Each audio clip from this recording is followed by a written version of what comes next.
came to Katsina yesterday, not only to work with the Katsina State government to carry out last-minute checks for preparation of this event, but they had to come without me. Because yesterday at 8 p.m. there was a very important meeting of the coalition we are putting together to ensure that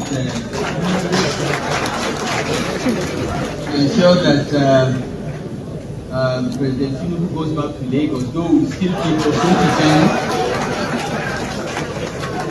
Alright, we still keep the minister because he's doing good work, okay, but I'll come to that. So I had to attend that meeting at 8 p.m. and the Katsina airport does not operate after 8 p.m. So I couldn't come until this morning. We are booked to travel on Rano Air to arrive here about 9:30. Rano just cancelled. I think he must have been advised by the sitting government to cancel the flight. Malam Rufai confirming part of the Bloomberg report that the coalition members held a meeting by 8 p.m. But other parts of the report can be taken as speculation, like the fact that they have chosen ADC as the party platform to combat APC in 2027. Also, they reported that the former Vice President Northwest of the APC, who resigned many months ago, has been chosen as the head in the Northwest. He debunked that. He also debunked the fact that the coalition members have chosen ADC. So everyone is just speculating. People want to know what is going on in the coalition. Nigerians are interested. Also, the APC are interested to know how they will fight back. The coalition members are all politically mature heavyweights. They understand what they are up against. They will never reveal any political platform they will use in 2027 this early to avoid infiltration, because APC people thrive on propaganda. They will use anything within their power to destabilize opposition parties. They know they can't stand any chance in any free and fair election.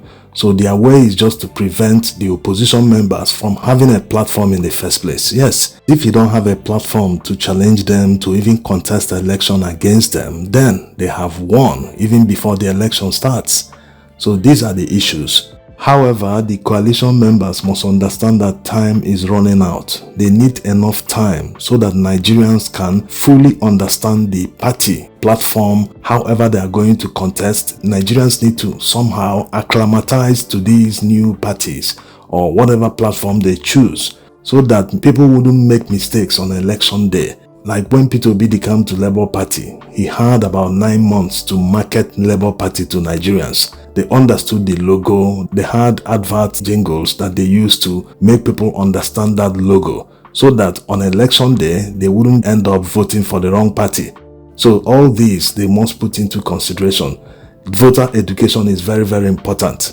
This is why using an existing party or a party like PDP or any other party that have been existing for a very long time, that people know their emblems, their logos, everything, it will be very easy to avoid voting for another party. After you finish campaigning and people want to support you on election day, they make the mistake because they cannot find your party logo. They need to avoid all this.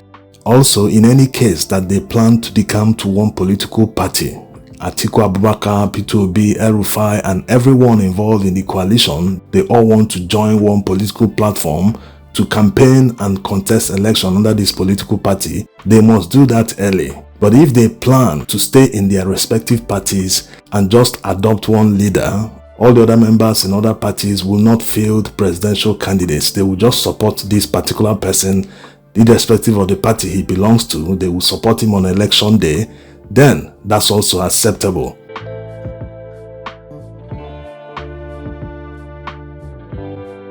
Now to what's trending in Nigeria. Nigerians are trending rig and die. This should be the mentality. Yes, you do not run away from a thief who have informed you that he's coming to your house to rob you, that you must keep something for him.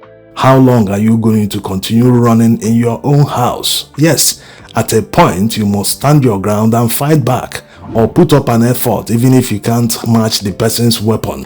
Nigerians understand that the people in power today, a majority of them didn't win election, but they are ruling over the others.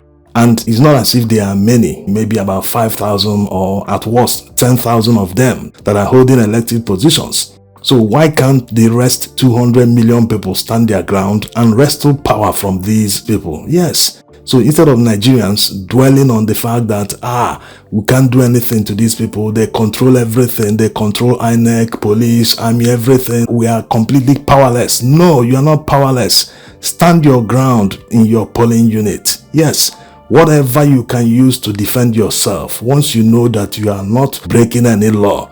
If Nigerians do this in just about 50 or 60% of polling units in Nigeria, Nigerians would have won. Yes. This should be the mentality. When it comes to religion, because you know that Nigerians are always very religious. When it comes to religion, they try to believe that many things are possible. They believe in miracles. They believe in the unthinkable. Something that you know that might not be physically possible, religious people believe in it. But when it comes to politics, they tell you that they are facing reality. Look at what is happening. Look at that. They have conquered everywhere. They have captured the entire country. What are you going to do? No. Stop giving excuses. Why not believe the way you believe in religion? Yes. People that are religious tend to try to convince themselves or others that unthinkable things are possible, that they can happen if you have the faith. Why not have the faith and tell yourself that this is the way we have to deal with these people? Motivate yourself so that you will have the positive spirit to approach the election. Not when you are discouraged, you're already defeated, you can't do anything because your spirit is simply not there. Also, for the 18th time, election reforms shouldn't prevent people from trooping out in massive numbers to vote in 2027. If they give us election reforms or not, we shouldn't use because of that and say, there's no hope. We are not coming out to vote. No need. They will steal the votes. They will write results. They do everything. Always remember that laws have never been our problem in Nigeria. Also remember that elections have been won in this country without all these electoral reforms, without beavers, without many technological inputs in elections.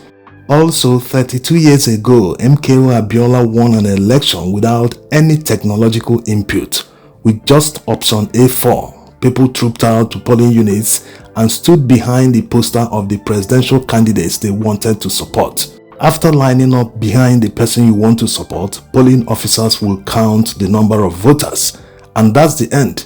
So elections can be won without all these reforms. If they reform the electoral process, that's acceptable. That will also guarantee that they will never return to power.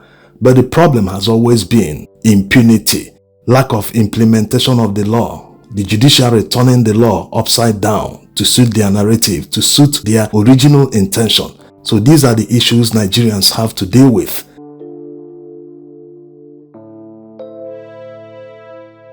And like already said, that shouldn't prevent anyone from trooping out to protect his vote.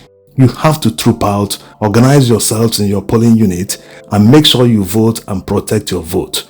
Then, from there, you follow them. You have to accompany them because this is where they rig the elections. What you are voting in the field is not what they are after. What they are after is what they have written already. They will have to insert that in the collation centers and they will carry it up from local government, state level and up to Abuja. So the coalition members need to put all this into consideration. They need to provide logistics for Nigerians who will be willing to follow the results to Abuja. Yes. You all know that it takes time before they announce the results because of the collation in different states.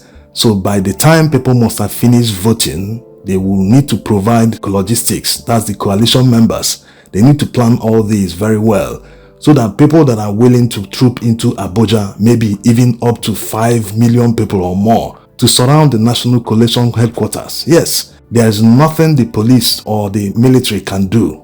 If they see an overwhelming crowd in Abuja surrounding the National Collation Center, nothing they can do. It will be a huge message from Nigerians, hey, don't do the wrong thing, except you want to plunge this country into a civil war.